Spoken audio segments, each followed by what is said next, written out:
நம்ம அரசு செஞ்சிட்டு இருக்கக்கூடிய திட்டங்களை பார்த்து கேட்டு அவற்றை தங்களுடைய மாநிலங்களையும் செயல்படுத்த பல்வேறு மாநிலங்கள் வந்து அதிகாரிகள் வந்து தெரிஞ்சிட்டு போகிறாங்க.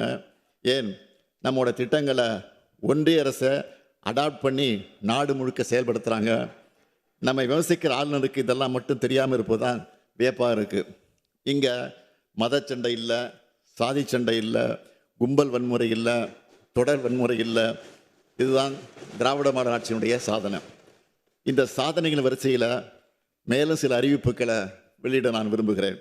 முதல் அறிவிப்பு, கலைஞரின் கனவு இல்ல திட்டத்தின் கீழ் ஏற்கனவே 2 லட்சம் வீடுகள் உருவாகி இருக்கக்கூடிய நிலையில் மேலும் புதிதாக 3500 கோடி ரூபாய் மதிப்பீட்டில் 1 லட்சம் வீடுகள் கட்டப்படும்.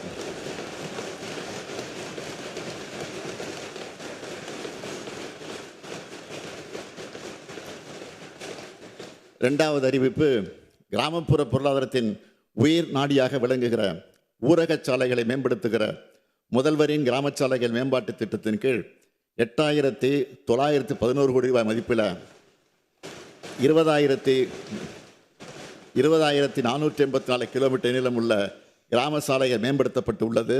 மேலும் புதிதாக 1,088 கோடி ரூபாய் மதிப்பீட்டில் சுமார் 2,200 கிலோமீட்டர் கிராம சாலைகள் மேம்படுத்தப்படும்.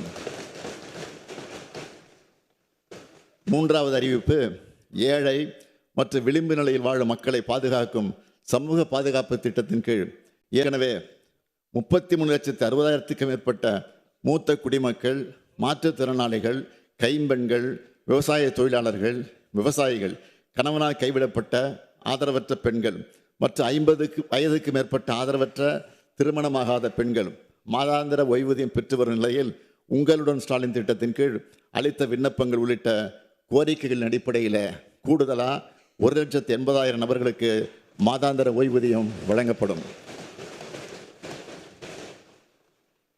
இதற்கான விழா வரும் 4/2/2026 அன்று தமிழ்நாடு முழுவதும் நடைபெறும் என்பதை மகிழ்ச்சியுடன் தெரிவித்துக் கொள்கிறேன்.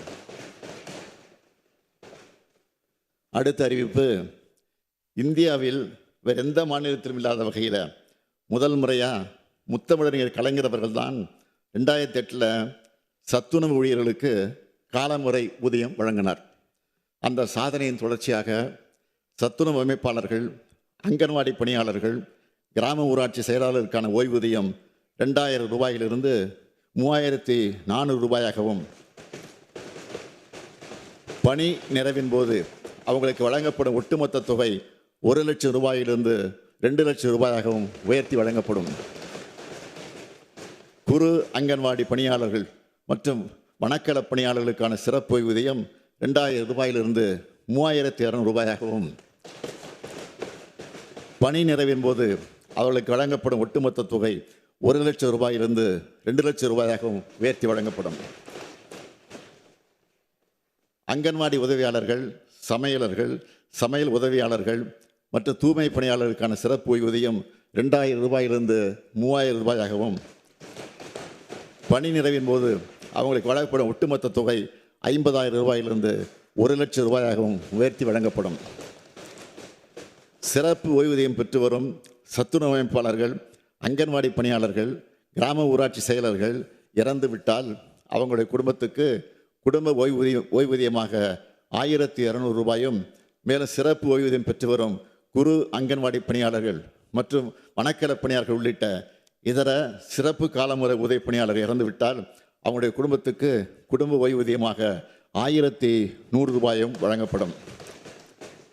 மேலும் சிறப்பு ஓய்வூதியம் பெற்று வரும் அங்கன்வாடி உதவியாளர்கள், சமையலர்கள், சமையல் உதவியாளர்கள் மற்றும் தூய்மை பணியாளர்கள் உள்ளிட்ட இதர சிறப்பு காலமுறை ஊதிய பணியாளர்கள் இறந்துவிட்டால் அவங்களுடைய குடும்பத்துக்கு ஓய்வூதியமாக 1,000 ரூபாய் வழங்கப்படும்.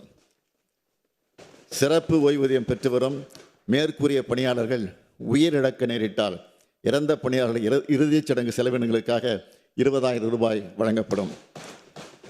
இந்த அறிவிப்புகள் மூலம் தற்போதுள்ள சிறப்பு காலமுறை ஊதிய பணியிடங்களில் பணிபுரிந்து வரும் பணியாளர்களும் இத்தகைய பணியிடங்களில் பணிபுரிந்து ஓய்வு பெற்ற 1.5 லட்சத்திற்கும் மேற்பட்ட ஓய்வூதியாளர்களும் அவருடைய குடும்ப உறுப்பினர்களும் பயனடைவாங்க. அடுத்த அறிவிப்பு, அரசு பள்ளிகளில் பகுதி நேர ஆசிரியர்களாக பணிபுரிந்து வரும் ஆசிரியர்கள் தங்களுடைய பல்வேறு கோரிக்கைகளை வலியுறுத்தி போராட்டத்தை நடத்தி கொண்டிருக்கிறாங்க.